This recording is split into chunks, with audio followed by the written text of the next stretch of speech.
இந்த பகுதியில் நம்ம லோடர்ஸ்னால் என்னென்னு தெரிஞ்சுக்க போகிறோம். நான் ஏற்கனவே சொன்ன மாதிரி வெப்பேக் உங்களுடைய ப்ராஜெக்ட்டுக்கு தேவையான JS ஃபைல்ஸ் எல்லாத்தையும் ஒரே ஃபைலாக பண்டில் ஆக்கி வெளியில் அவுட்புட்டில் கொடுக்கும். இதுக்காக வெப்பேக் வெறும் JS ஃபைலை மட்டும்தான் கையாளும் அப்படின்னு நினச்சிக்காதீங்க. PNG, JPG போன்ற இமேஜ் ஃபைல்களையும் CSS, SCSS போன்ற ஸ்டைல் ஷீட் ஃபைல்களையும் வெப்பேக்கால் கையாள முடியும்.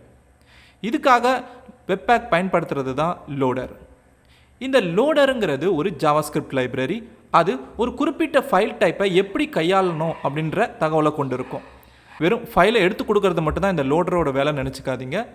இந்த ஃபைலை எப்படியெல்லாம் ப்ராசஸ் பண்ணி வெப்பேக்குக்கு கொடுக்கலான்ற தகவலை இந்த லோடர் கொண்டு இருக்கும். அதனால தான் இந்த பகுதியில் லோடரை பயன்படுத்தி எப்படி இமேஜஸ் எல்லாம் கையாள போகிறோம் அப்படிங்கிறத அடுத்து தெரிஞ்சுக்க போகிறீங்க.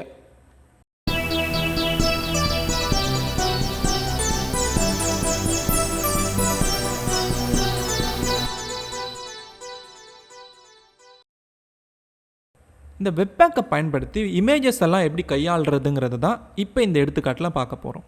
கூகுளில் போயிட்டு ஏதாவது ஒரு இமேஜ் எடுத்துக்கோங்க.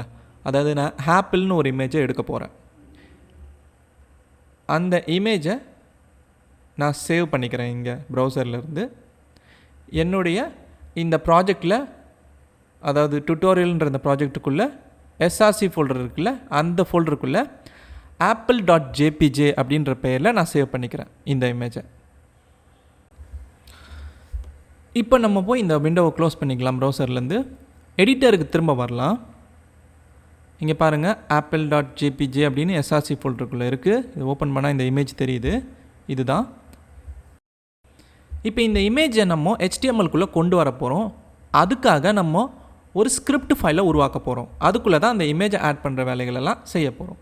அதனால் இந்த SRC ஃபோல்டருக்குள்ளே ரைட் கிளிக் பண்ணி புதுசாக ஒரு ஃபைலை க்ரியேட் பண்ண போகிறேன். New file. அந்த ஃபைலோடைய பெயர் என்னென்னா image.js. இப்போ இந்த image.js ஃபைலில் நம்ம இமேஜை பயன்படுத்துறதுக்கு முதல்ல அதை இம்போர்ட் பண்ணணும். இம்போர்ட் எந்த பேரில் நான் இம்போர்ட் பண்ண போகிறேன்னா ஆப்பிள் இமேஜ் அப்படின்ற பேரில் இம்போர்ட் பண்ண போகிறேன். இந்த ஃபைலுக்கான கண்டென்ட்ஸ் எல்லாம் எங்கேருந்து வரணும்னா நம்மளுக்கு இந்த ஃபோல்டருக்குள்ளே இருக்கிற, அதாவது டாட்னு வச்சுனா இந்த ஃபோல்டருக்குள்ளே இருக்கிற apple.jpg. இப்போ இந்த apple.jpgக்குள்ளே இருக்கிற எல்லா டேட்டாவும் ஆப்பிள் இமேஜின்ற பெயரில் நம்மளுக்கு கிடைக்கும் இந்த ஃபைலுக்குள்ளே. இப்போ இதுக்கு கீழே ஒரு ஃபங்க்ஷன் ஒன்று உருவாக்க போகிறோம், ஆட் இமேஜ்னு சொல்லிட்டு. இந்த ஃபங்க்ஷன் தான் நம்மளுடைய இந்த இமேஜை HTML-குள்ளே தெரியப்படுத்த போகுது. அதுக்கு HTML-ல நம்மளுக்கு இமேஜ் டேக்கை உருவாக்கணும்ல, அதுக்காக இங்கே ஒரு இமேஜின்ற பேரில் ஒரு கான்ஸ்டன்ட் உருவாக்கிக்கிறேன்.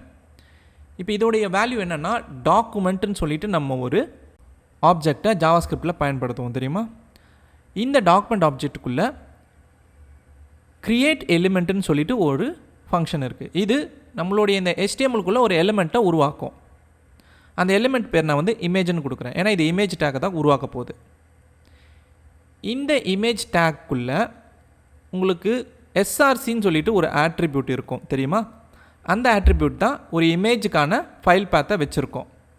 அதனால் இந்த இமேஜுக்குள்ளே டாட் வச்சு SRCன்ற அந்த பேத்துக்கு வேல்யூவாக என்ன நான் கொடுக்க போகிறேன்னா, மேலே நம்ம வாங்கி வச்சுருக்கோம் பார்த்திங்களா ஆப்பிள் இமேஜ், அதை தான் இதுக்கு வேல்யூவாக கொடுக்க போகிறேன். இப்போ இந்த இமேஜ் டேக்கை நம்மளுடைய HTML-குள்ளே சேர்க்குறதுக்கு நம்ம பாடி டேக்கை நம்மளுடைய இந்த டாக்குமெண்ட் ஆப்ஜெக்ட் பயன்படுத்தி வாங்க வச்சுக்கணும். அதுக்கு இங்கே பாடின்னு சொல்லிட்டு ஒரு கான்ஸ்டன்ட்டை உருவாக்கிக்கலாம்.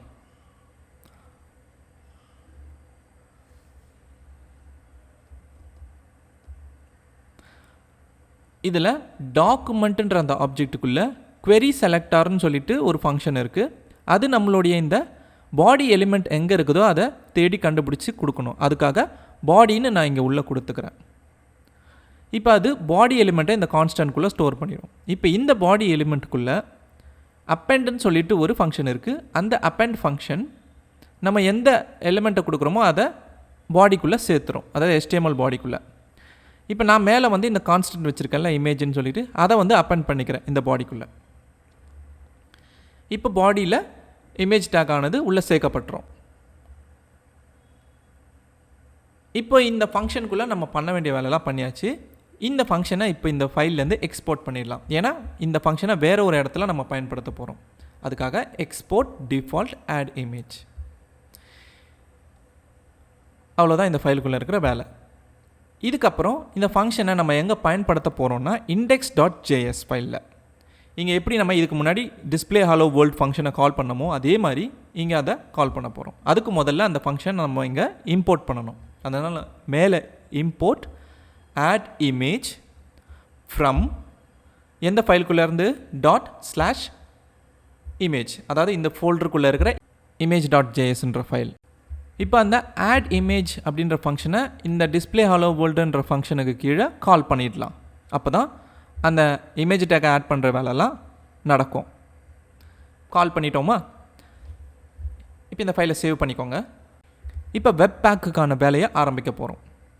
நம்ம வெப்பேக்கோட வேலையை செய்கிறதுக்கு npm run buildன்ற அந்த கமாண்டை பயன்படுத்துவோம் இல்லையா? அதை திரும்பவும் ரன் பண்ணுறேன். இப்போ திரும்பவும் இதை ரன் பண்ணி என்ன அவுட்புட் கொடுக்குதுன்னு பார்க்கலாம். கம்பைல் நடந்திருக்கு, ஆனால் எரரோட. இந்த எரர் apple.jpgன்ற இந்த இமேஜை எடுக்கும் போது நடந்திருக்கு. அதோடு இங்கே பாருங்கள், you may NEET an appropriate loader to handle this file type அப்படின்ற இந்த எரர் வந்திருக்கு. அதாவது இந்த apple.jpgன்ற இந்த ஃபைலை இம்போர்ட் பண்ணுறதுக்கு நம்மளுக்கு சரியான ஒரு லோடர் தேவைப்படுது அப்படின்னு இந்த வெப்பேக் சொல்லுது. இதுக்கான விடையை பார்க்கறதுக்கு முன்னாடி நீங்கள் கேள்வியை ஆழமாக புரிஞ்சுக்கணும். இந்த image.jsக்குள்ளே நீங்கள் apple.jpgன்னு இந்த ஃபோல்டருக்குள்ளே இருக்க ஒரு இமேஜை இம்போர்ட் பண்ணுறீங்க. இது எந்த மாதிரியான ஃபைலாக இருந்தாலும் இது ஒரு ஃபைலுங்கிறதால வெப்பேக்கு இதை உள்ளே கொண்டு வரதுக்கான ஒரு வழி தெரியணும்.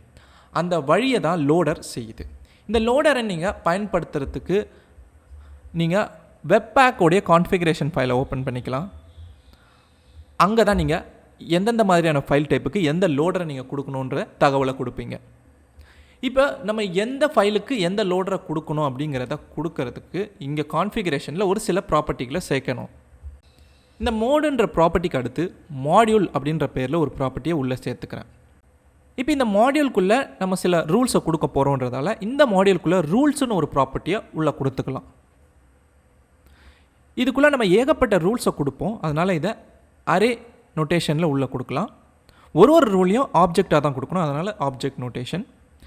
அதில் டெஸ்ட்டுன்ற பேரில் ஒரு ப்ராப்பர்ட்டி இருக்கணும். அதுக்கடுத்து யூஸ்ன்ற பேரில் ஒரு ப்ராப்பர்ட்டி இருக்கணும்.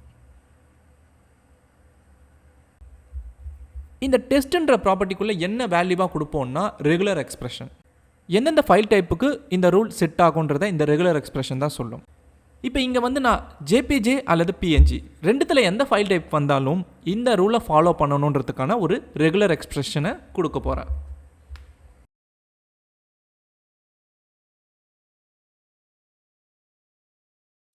இப்போ இதுதான் அந்த ரெகுலர் எக்ஸ்பிரஷன். பிஎன்ஜி அல்லது ஜேபிஜே ரெண்டுத்தில் எந்த ஃபைல் வந்தாலும் இந்த யூஸ்குள்ளே இருக்கிற நான் கொடுக்குற இந்த ஃபைல் ஐஃபன் லோடரை தான் பயன்படுத்தணும்னு இங்கே உள்ளே கொடுக்குறேன். இந்த ஃபைல் ஐஃபன் லோடருங்கிறது ஒரு ஃபைலை லோட் பண்ணுறதுக்கான ஒரு நோட் பேக்கேஜ். இது நம்ம முதல்ல பொருத்தி இருக்கணும். அதனால் டெர்மினலில் npm space install space file hyphen loader அப்படின்னு சொல்லிட்டு இந்த பேக்கேஜை நான் கொடுக்குறேன். அதுக்கடுத்து -save -dev அப்படின்னு கொடுத்து இதை ஒரு டெவலப்மெண்ட் டிபெண்டன்சியாக தான் வச்சுக்கிறேன். ஏன்னா இது டெவலப் பண்ணும் போது மட்டும் தான் நான் பயன்படுத்துவோம். இந்த ஃபைல் லோடரை நம்ம பொருத்திட்டோம். இப்போ இந்த ஃபைல் லோடர் வேலை செய்யும் இந்த பிஎன்ஜி அல்லது ஜேபிஜே ஏதாவது ஒரு ஃபைலை சந்திக்கும் போது. நான் இன்னுமே தெளிவாக சொல்கிறேன். இந்த ஜேபிஜே அப்படின்ற இமேஜை பார்க்கும்போது இந்த ரெகுலர் எக்ஸ்பிரஷனை அதை பார்த்துட்டு இந்த ஃபைல் லோடரை பயன்படுத்தி அந்த ஜேபிஜே இமேஜை உள்ளே கொண்டு வரும் வெப்பேக்கில். இப்போ டெர்மினல் ஓப்பன் பண்ணி திரும்பவும் npm run buildன்ற இந்த கமாண்டை கொடுத்து எக்ஸிக்யூட் பண்ணுவோம். இந்த தடவை உங்களுக்கு வெப்பேக் சக்ஸஸ்ஃபுல்லி கம்பைல் பண்ணியிருக்கு. இப்போ ப்ரௌசர் போகிறீங்க, ரிஃப்ரெஷ் பண்ணுறீங்க, உங்களுக்கு ஆப்பிள்ன்ற இந்த இமேஜ் வந்திருக்கும். இங்கே எலிமெண்ட்ஸ் டேப்பில் போய் பார்த்தீங்கன்னா இந்த பாடி டேக்குள்ளே bundle.jsன்ற ஃபைல் இருக்குது. அதுக்கு கீழே பாருங்கள் இமேஜ் டேக் ஆனது சேர்க்கப்பட்டிருக்கு. அதோடைய ஃபைல் பார்த்தீங்கன்னா நம்மளுடைய apple.jpg கிடையாது, வேறு ஏதோ ஒரு பேரில் ஒரு jpg ஃபைலை உள்ளே சேர்த்துருக்கு. அதுதான் இந்த ஆப்பிள் இமேஜை காட்டுது. நம்ம எடிட்டருக்குள்ளே திரும்ப வருவோம். இந்த டிஸ்ட் ஃபோல்டருக்குள்ளே தான் அந்த இமேஜ் ஆனது காமிக்கப்பட்டிருந்துச்சு. இந்த டிஸ்ட் ஃபோல்டருக்குள்ளே பாருங்கள் லெட்டர்ஸும் நம்பர்ஸும் கலந்த ஒரு jpg ஃபைல் இருக்கு இல்லையா, அதுதான் அந்த ஆப்பிள் இமேஜ். இது வெப்பேக் வந்து கம்பைல் பண்ணி இந்த ஃபோல்டருக்குள்ளே ஒரு இமேஜாக போட்டிருக்கு இந்த டிஸ்ட் ஃபோல்டருக்குள்ளே. அதோட இந்த டிஸ்ட் ஃபோல்டருக்குள்ளே இருக்க bundle.js ஃபைலை ஓப்பன் பண்ணிங்கன்னா இங்கே ஆட் இமேஜ்ன்ற அந்த ஃபங்க்ஷன் இருக்குது பாருங்கள். அதில் பாருங்கள் நம்ம இமேஜ் டேக்கை க்ரியேட் பண்ணது, பாடிக்குள்ளே அப்பெண்ட் பண்ணது, இது எல்லாமே இருக்கும். இப்போ வெப்பேக்கை பயன்படுத்தி இமேஜஸ்களெல்லாம் எப்படி கையாள முடியும் அப்படிங்கிறத நீங்கள் தெரிஞ்சிருப்பீங்க. அதோட லோடர்ஸ் என்ன பண்ணுது அப்படிங்கிறதையும் தெரிஞ்சிருப்பீங்க.